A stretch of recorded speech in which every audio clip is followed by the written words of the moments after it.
এই মিথ্যুক নেতারাই মঞ্চে উঠে আলেমদের আলোচনা বন্ধ করার ষড়যন্ত্র করে।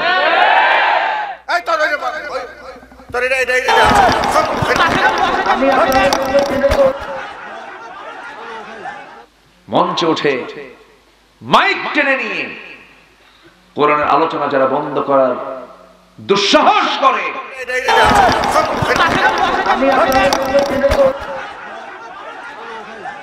আমার ভাষায় আমি বলবো এরা পিতৃ পরিচয়হীন জারজ সন্তান ছাড়া কিছু। ওই সমস্ত বাতিলদের মোকাবেলা করতে রাজি আছেন কারা কারা?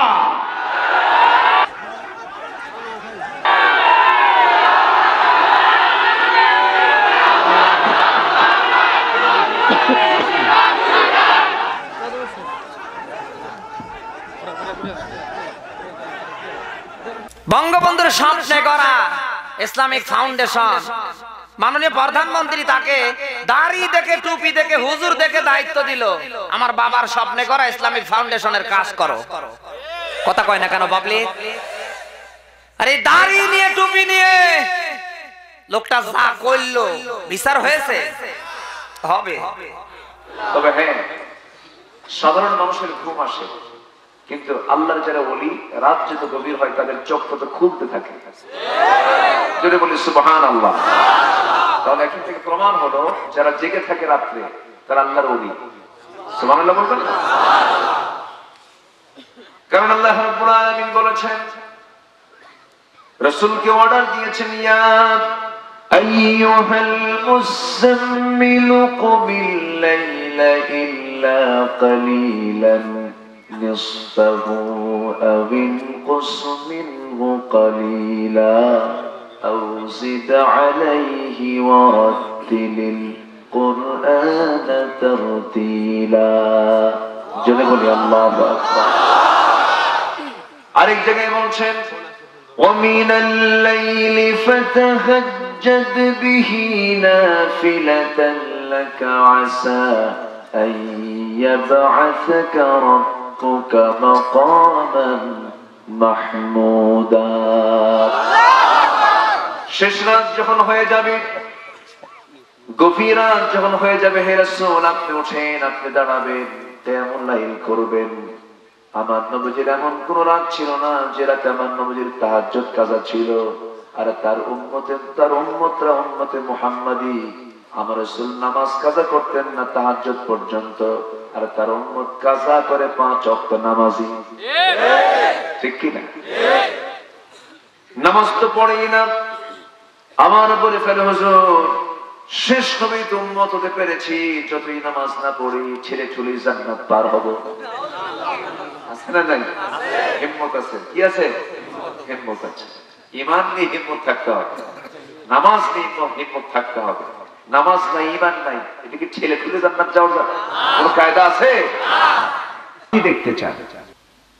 সুন্দর বন্ধুত্ব দেখতে চান, ভ্রাতৃত্ব দেখতে চান, সম্প্রীতি দেখতে চান, উদারতা দেখতে চান, মহব্বত দেখতে চান।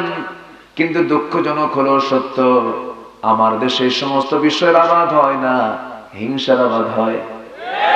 কিসের আবাদ? হিংসার আবাদ। একজন ভালো চলুক, একজন ভালোভাবে সামনের দিকে এগিয়ে যাক, সহ্য হয় না, হিংসার বিশ্বাস ছড়িয়ে তারে হিরো থেকে জিরো বানানোর চেষ্টা করে। ভালো মানুষগুলোকে সমাজে মূল্যায়ন দিতে চায় না, কারণ ভালো মানুষ যদি সব ভালো হয়ে যায়, খারাপ নেতৃত্ব চলবে না। আজকে নেতৃত্বগুলো যে চলছে, নেতৃত্ব অধিকাংশই ভালো না খারাপ? নামাজ না বেনামাজ? বলেন বলেন বলেন, কি নামাজ? বেনামাজ। নামাজের নেতৃত্ব, দিন ছাড়া নেতৃত্ব, কোরআন ছাড়া নেতৃত্ব। কিন্তু নেতৃত্ব দিতে হলে অবশ্যই কোরআন দিয়ে নেতৃত্ব দিতে হবে। নেতৃত্ব দিতে হলে অবশ্যই রাসূলের নেতৃত্ব মানতে হবে। এই পৃথিবীতে একজন নেতা আমার আপনার জন্য সিলেকশন দিয়েছেন, কে? ওয়া আরসালনাকা ইল্লা রাহমাতাল লিল আলামিন। ইন্না আরসালনাকা শাহিদান ওয়া মুবাশশিরান ওয়া نذيرا وداعيا إلى الله بإذنه وسراجا منيرا جل الله أكبر এই পৃথিবীতে একজন নেতা তিনি হচ্ছেন মুহাম্মদ সাল্লাল্লাহু কিন্তু আজকের সমাজে নেতা বেশি না কর্মী বেশি কেউ কি কয় আমি কর্মী সব কয় নেতা সব কি নেতা আমরা এই সমস্ত কথা বললেই দোষ হয়ে যায় ঘুষখোরদের বিরুদ্ধে কথা বললে ঘুষখোররা খাবে ঠিক কি না চুরি ডাকাতির কথা বললে তখন ডাকাতরা খেপে যায় অশ্লীলতার বিরুদ্ধে কথা বললে অশ্লীলতা প্রেমীরা খেপে যায় হালাল খাওয়ার কথা বললে হারামিরা খেপে ঠিক কি না আল্লাহর জমিনের দিন কায়েমের কথা বললে স্বৈরাচারী খেপে আমরা যখনই কোনো হাঁ করি তখন তারা ভয় পায় ভয় পেয়ে লাভ নাই আমরা বলতেই যাব বলতে বলতে মরবো কিন্তু বাতিল শক্তির কাছে মাথা নত করব না গরিব অসহায় এতিমদের ভরণ পোষণ তাদের শিক্ষার ব্যবস্থা নিয়ে যদি কথা বলি তখন মানব পাচারকারীরা গরিবের রক্তচক্ষু গরিবের রক্তচোষারা তখন খেপে যায় আমার ভাইয়েরা এই যে দ্বন্দ্ব এই যে সমস্যা এই যে প্রবলেম গুলো আমরা লক্ষ্য করছি এটার মূল কারণ হলো একটা পক্ষ ভুলে গেছে কার কথা আসতে বলুন না ভুলে গেছে কার কথা আমরা সবাই আল্লাহওয়ালা হব আমরা সবাই কি ওয়ালা হব আল্লাহওয়ালা যার আল্লাহ আছে তার কোনো সমস্যা যার আল্লাহ নাই তার সমস্যা আছে না নাই হয়তো বলবেন হুজুর আমরা সবাই তো আল্লাহকে বিশ্বাস করি শুধু আল্লাহকে বিশ্বাস করলেই চলবে না আল্লাহ রাব্বুল আলামিন শক্ত করে সুন্দর করে বুঝায় দিচ্ছেন ইন্নাল্লাযীনা ক্বালু রাব্বুনাল্লাহু সুম্মা ইসতাকামু তাতানাসসালু আলাইহিমুল মালায়েকা আল্লা তাখাফু ওয়া লা তাহজানু وأبشروا بالجنة التي كنتم توعدون جل الله أكبر যারা বলবে আমাদের রব আল্লাহ এবং এই কথার উপরে যে বান্দা অটল থেকে যাবে এই কথার উপরে যে বান্দা অটল থেকে যাবে মজবুত থেকে যাবে তার ব্যাপারে আল্লাহ পাক জান্নাতের অফার দিয়েছেন কিসের অফার জান্নাতের অফার দিয়েছেন ঈমান আনা তো সহজ ঈমান টিকে রাখাটা কঠিন ঈমান আমরা এনেছি আমরা টিকে থাকবো জোরে বলি ইনশাআল্লাহ আরো জোরে বলি ইনশাআল্লাহ কোন বাতিলরা যখন খেপে যাবে তখন আমরা চুপ থাকবো নাকি না আমরা আঙ্গুল চুষবো নাকি না জালিম জুলুম যেন না করতে পারে কোন ফাসিক যেন ফুসুকি না করতে পারে কোন মুনাফিক যেন মুনাফিকি না করতে পারে তার জন্য সামনে দাঁড়ানোর দরকার আছে না নাই আমি চুরি করব না কাউকে চুরি করতে আমি ডাকাতি করব না কাউকে ডাকাতি করতে আমি মিথ্যা বলবো না কাউকে মিথ্যা সাক্ষী বানাতে দেব না মিথ্যা সাক্ষী কি আমার দেশে আছে আছে মিথ্যা কথা কয় এই মিথ্যুক নেতারাই মঞ্চে উঠে আলেমদের আলোচনা বন্ধ করার ষড়যন্ত্র করে মঞ্চে উঠে মাইক টেনে নিয়ে কোরআনের আলোচনা যারা বন্ধ করার দুঃসাহস করে আমার ভাষায় আমি বলবো এরা পিতৃ পরিচয়হীন জারজ সন্তান ছাড়া কিছু ওই সমস্ত বাতিলদের মোকাবেলা করতে রাজি আছেন কারা কারা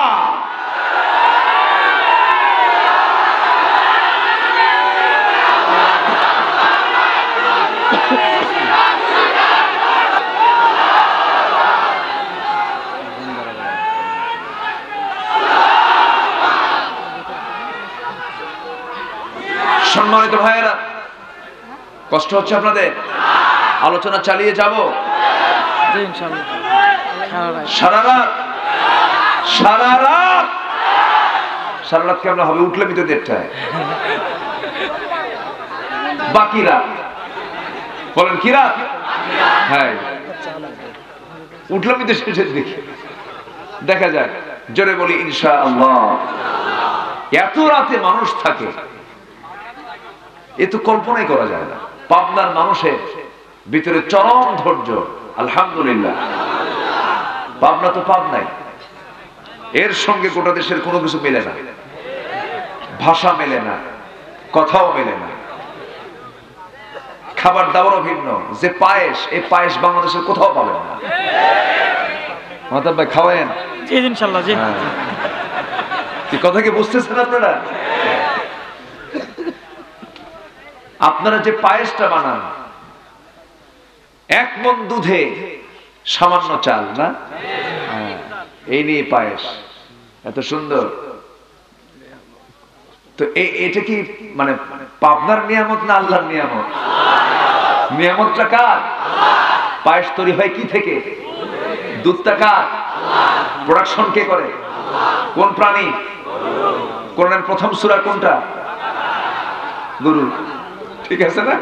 তো প্রথম সূরা নিয়ে পাবনা আছে, বলি আলহামদুলিল্লাহ। বিশাল ব্যাপার।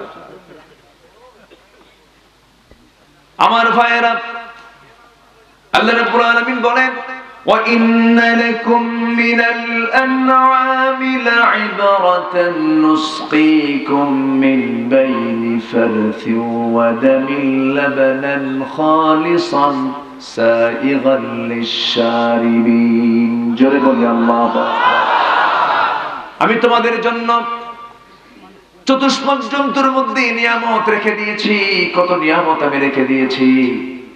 সেই চতুষ্পদ জন্তু থেকে তোমরা যে দুধটা দহন করো, এর মধ্যে যে পানীয়টা আছে, যে দুধটা আছে, এই পানীয়, পৃথিবীর যত পানীয় আছে সমস্ত পানীয়ের মধ্যে সবচেয়ে শ্রেষ্ঠ পানীয়, সবচেয়ে শক্তিশালী ভিটামিন হলো এই দুধের মধ্যে আমি আল্লাহ রেখে দিয়েছি। জান্নাতের মধ্যে কয়টা খাবার থাকবে? কয়টা নহর থাকবে? দুধের নহর আছে না নাই? আছে না নাই? মধুর নহর আছে না নাই? শরাবের নহর আছে না নাই? পানির নহর আছে না নাই? দুধের নহর থাকবে সেই জায়গায়। সেই দুধ নিয়ে পাবনা আছে, বলি আলহামদুলিল্লাহ। জান্নাতের খাবার দুনিয়ায় খায়। এজন্য আমার কষ্ট বেশি হলো। কই কিসের কষ্ট? কোনো কষ্ট নেই। কষ্ট মনে করলে কষ্ট, কিন্তু না, ইন্না মাআল উসরি ইউসরা। কষ্টের পরে সুখ আছে না নাই? আমার ভাইয়েরা,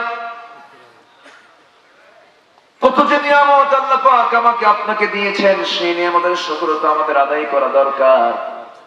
আমরা দুনিয়া থেকে বিদায় নেব, আল্লাহ বলছেন বান্দা বিদায় যখন তোমাকে নিতেই হবে, তুমি সংশোধন হয়ে আসো।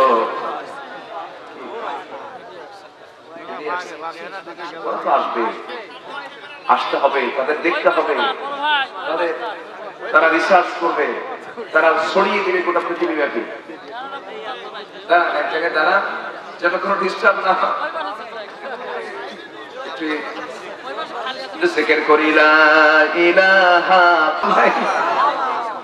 তো এখানে আসলে সিস্টেমটা হয়নি। মঞ্চ উঁচু হলে আমি উঁচুতে থাকতাম, তখন ক্যামেরাটা আপনাদের চোখে পড়তো এবং তাদের জন্য একটা বুথ থাকতো, একটা আলাদা তাদের সাইড থাকতো এবং সামনে ছোটদের দেখতে কোনো কষ্ট হতো না, সব দিক থেকে একটা কভারেজ হতো। যাই হোক, এবার এটা হয়নি। আগামীতে আরো সুন্দর করে প্ল্যান করে মঞ্চ সাজানো হবে। জোরে বলি ইনশাআল্লাহ, আরো জোরে বলি ইনশাআল্লাহ। আপনাকে আমি আসতে চাই, কিন্তু আমার মাঝে মাঝে আসতে দেয় না, বুঝলেন? আর কি করবেন এখন? তো আমি এই সাথিয়াতে এই জায়গাতে আমি আসছিলাম 2014-তে। প্রথমবার হওয়ার পর আমি দ্বিতীয়বার আমি এসেছিলাম। এখন মনে পড়ছে আমার, সেই মাহতাব ভাই তখন ছিলেন দাড়ি ছাড়া, এখন দাড়িওয়ালা। জোরে বলি আলহামদুলিল্লাহ। জি, সুন্দর বরকত হয়েছে। আমার মাহতাব ভাই বরকত হয়েছে। বিয়ে শাদী করছে কিনা জানি না। আচ্ছা, বিয়ে শাদী হয়েছে, বাচ্চা হয়েছে। আল মাল ওয়াল বানুন জিনা। মান এবং সম্পদ, সম্পদ এবং সন্তান হলো সৌন্দর্য, বলি আলহামদুলিল্লাহ। কিন্তু আল্লাহ পাক সবাইকে সব দেন না, কাউকে সন্তান দেন, কাউকে সম্পদ দেন। সম্মানিত ভাই, আল্লাহ পাক ইমানদারকে ডাক দিয়ে বলতেছেন কাউকে ভয় করো না। ভয় করো কাকে? আসতে বলেন, ভয় করো কাকে? আল্লাহ ছাড়া কাউকে ভয় করা কি জায়েজ আছে? বল, কাউকে ভয় করা জায়েজ আছে? ভয় করলে তখন সে মুশরিক হয়ে যাবে, তখন সে কি হবে? মুশরিক হবে। আল্লাহ ছাড়া কাউকে ভয় পাওয়া যাবেই না। ইমানদার কাউকে ভয় পাবে না। ইমানদার কারো রক্ত চক্ষুকে ভয় পাবে না, কোন হুমকি ধামকিকে ভয় পাবে না। সে অটল স্থির চিত্ততা নিয়ে টিকে থাকবে। কার পথে? আসতে বলবেন না, কার পথে? আল্লাহর পথে। আমার ভাইয়েরা, আল্লাহ রাব্বুল আলামিন এই তাকওয়ার কথা, আল্লাহ কি ভয় পাওয়ার কথা, আল্লাহর হুকুমকে ফলো করার কথা বহু জায়গায় বলেছেন। তাকওয়ার ব্যাপারে বহু ওয়াজ আল্লাহ রাব্বুল আলামিন নিজে করেছেন। বান্দার মধ্যে যদি আল্লাহর ভয়টা বদ্ধমূল হয়ে যায় তখন তার কোনো টেনশন নাই। কারণ ওয়া আম্মা মান খাফা মাকামা রাব্বিহি ওয়া নাহান নাফসা আনিল হাওয়া ফাইন্নাল জান্নাতা হিয়াল মাওয়া। যার আল্লাহর ভয়টা জাগ্রত হয়ে যাবে তার ঠিকানা দুনিয়ার কোনো ঠিকানা নয়, তার ঠিকানা হয়ে যাবে জান্নাতে মাওয়া। কিন্তু আমার আপনার জীবনের জন্য সবচেয়ে বড় একটা ফিতনা হলো নফসের দাসত্ব করা, নফসকে চান্স দেওয়া। এই যে আমার আপনার ভিতরে যে নফসটা আছে সেই নফসটা ভালো কিছু চায় না খারাপ কিছু চায়? বলেন বলেন, ভালো না খারাপ? খারাপ কিছু চায় না, খারাপ চায়। নফসের কাজই হলো প্রথম চান্সে সে খারাপ কিছু চায়। নারী চাই, গাড়ি চাই, বাড়ি চাই, জুলুম করে ক্ষমতায় থাকতে চায়। এরকম করে নফসটা খারাপ কিছু কামনা করে। কিন্তু আমরা নফসের গোলাম হব না আল্লাহর গোলাম হব? নফসের গোলাম হব না আল্লাহর গোলাম হব? আল্লাহর গোলাম হয়ে যাব। এই নফসের ট্রিটমেন্ট করতে হবে, এই রূহের ট্রিটমেন্ট করতে হবে। এই নফস নিয়ে আমাকে আপনাকে মেহনত করতে হবে। কারণ আমার নবীজি কোন এক জিহাদের প্রান্তর থেকে যখন ফিরে আসতেছিলেন সাহাবায়ে কেরামকে বলছেন, সাহাবীরা শোনো, এই যে আমরা জিহাদের প্রান্তর থেকে যুদ্ধ করে রক্ত ঝরিয়ে আসলাম, আসো আমরা এই যুদ্ধের ময়দান থেকে বড় যুদ্ধের ময়দানের দিকে রওনা দেই।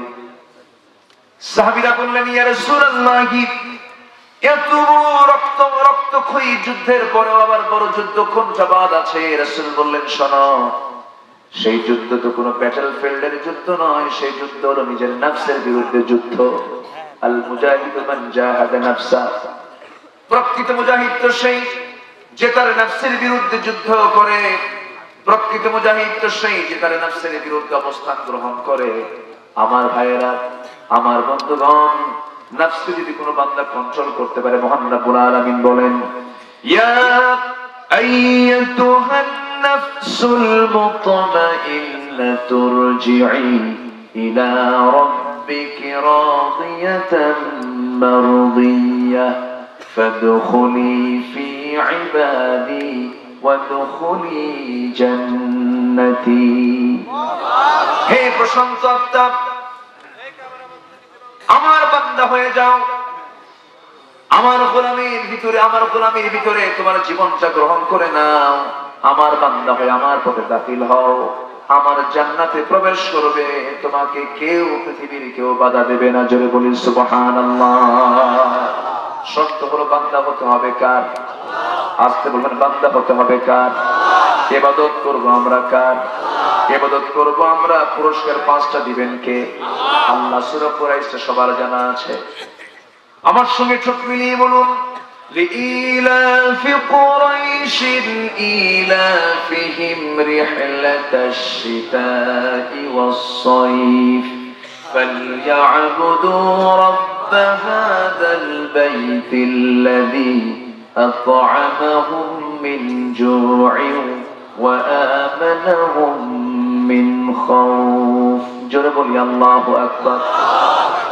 আল্লাহ বলছেন, শোনো, তোমার কাজ হলো ইবাদত করা। পৃথিবীর কারো দাসত্ব মেনে নেওয়া যাবে না, পৃথিবীর কারো আইন কানুন মেনে নেওয়া যাবে না।